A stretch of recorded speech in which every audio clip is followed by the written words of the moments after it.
Michael D. I'm going to be bringing up here in a little bit. He asked me to do a show a little while ago, and man, I was like, man, Michael D. for you, man, that's the least I could do. Man, I got to do that show.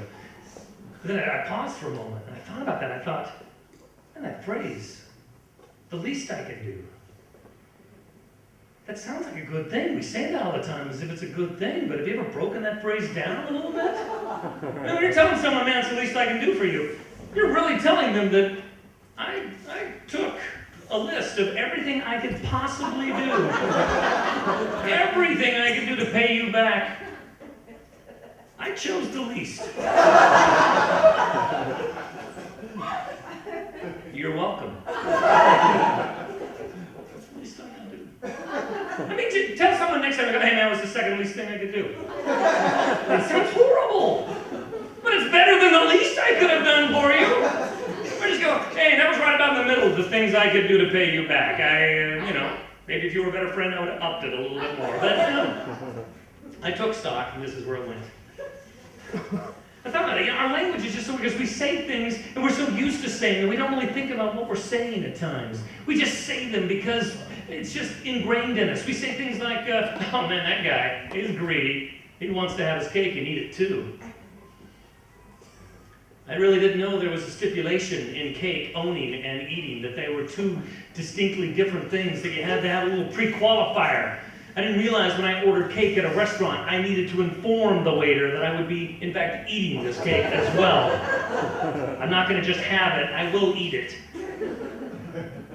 Is that okay? Am I going to be thought poorly of by the rest of the people here in this restaurant if they see me order and then, in fact, eat the cake that I have ordered?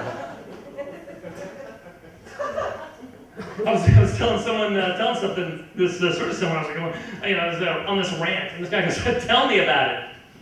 And I thought, I am, jerk. Stop interrupting me. I'm right in the middle of telling you about it when you interrupted me to add in your witty little mark there of tell me about it. Or the other one. Same guy, I'm talking, he goes, that's what I'm talking about. No, that's what I'm talking about! You're listening! Come on! But I did think there's this phrase that's used that I thought was a terrible phrase, but after a while I realized it's a pretty genius phrase. Really, and parents, you'll understand when I tell you that this is a genius phrase. Those of you who don't have kids yet, you're probably still irked by this phrase. The phrase is, because I said so. And when you're a kid, that's a terrible phrase to hear. You hear it so much, because I said so. But when you become an adult and a parent, you realize, my child really does not want to hear the entire explanation of why I am telling him not to do a certain thing, or telling him to do a certain thing. He does not want me to bring out the flow charts, the pie charts, everything else to explain to him why, the statistical references to why this makes sense what I'm saying. So really what a parent is doing is helping the child. Because I said so. That's short for the answer is way too long. I pass that along. I'm a sharer. That's what I do. Now you know when you hear because I said so. Just say so. Next time someone says it, you go, thank you. You are right. I really didn't want to know. You summed it up perfectly. Thank you.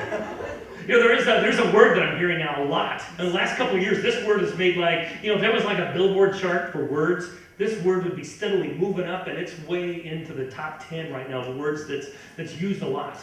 It's a great word, and it was like in obscurity for a while.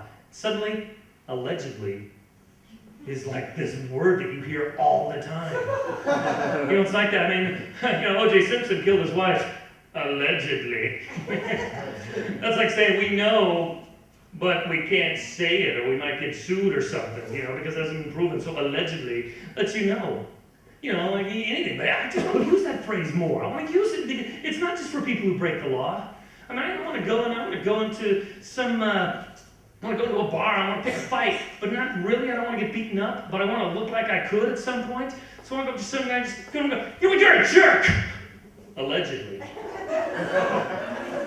See, I've got that out.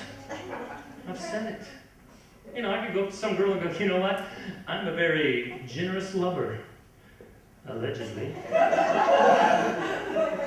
That has to make them think for a little while, doesn't it? He said allegedly, but but I don't know what that means. Other people's, just words to live by, words to think about as you go through life and you go through things. You work your way around what's going on in this world, allegedly. It's a good phrase. Allegedly.